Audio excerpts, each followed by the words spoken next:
धरती पर कई अचरजों में से एक है पशु पक्षियों का असीम वैभव, जिसमें अनगिनत नस्लें, आकार और क्षमताएं समाहित हैं। इन अद्भुत जीवों में से एक ऐसा गधा भी है जिसका नाम सुनते ही श्रद्धा और विस्मय उत्पन्न होता है।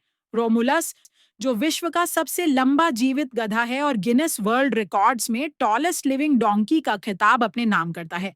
आइए रोमुलस की जीवन गाथा, उसका वंश, रिकॉर्ड स्थापित करने का सफर और उसके महत्व पर एक नजर डालें। रोमुलस का जन्म 2003 में मिशिगन, यूएसए के एड्रियन शहर के नजदीक हुआ था। उसके माता-पिता दोनों ही उत्कृष्ट अमेरिकन मैमथ जैकस्टॉक गधे को उनके संतुलित स्वभाव, स्वस्थ बना खाना और बेहतर आनुवंशिक गुणों के कारण चुना गया था। रोमुलस के पालन पोषण में विशेष ध्यान इस प्रकार रहा: पोषक आहार, उच्च गुणवत्ता वाली घास, ओटमील, विटामिन युक्त चारे तथा ताजा पानी की नियमित आपूर्ति। स्वास्थ्य देखभाल, नियमित पशु चिकित्सकीय वेटरनरी जांच, टीकाकरण, पैर और नाखूनों की सफाई। व्यायाम व प्रशिक्षण, हल्की ट्रेनिंग से शुरुआत, फिर धीरे धीरे भारी भार उठाने की क्षमता। इन सब का परिणाम यह हुआ कि रोमुलस ने संतान काल से ही अभूतपूर्व वृद्धि दिखाई।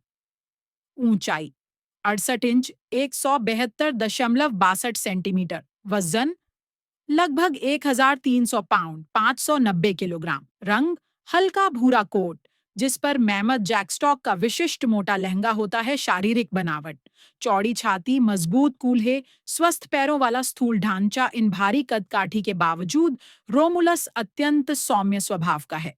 उसके मालिक फिल और कारा बाकर येलेट बताते हैं कि रोमुलस बच्चों के आसपास खेलने, धीमी रफ्तार से चलने और बैठने उठने में भी सहजता से व्यवहार करता है। रोमुल्स का जीवन और उपलब्धि हमें याद दिलाती है कि प्राकृतिक विविधता और वैज्ञानिक देखभाल का मेल कितनी अद्भुत छवियां उरच सकता है। एक सामान्य गधा जो कुछ दशकों पहले धरती पर समान रूप से घूमता था, आज अपने विशाल आकार, सौम्य स्वभाव और गिनेस वर्ल्ड रिकॉर्ड्स की उपलब्धि के कारण प्रेम और प्रेरणा का प्रतीक बन गया है। जब अगली बार कोई बड़े लक्ष्य को प्राप्त करने की ठानता है, तो वह रोमुलस की कहानी याद रख सकता है।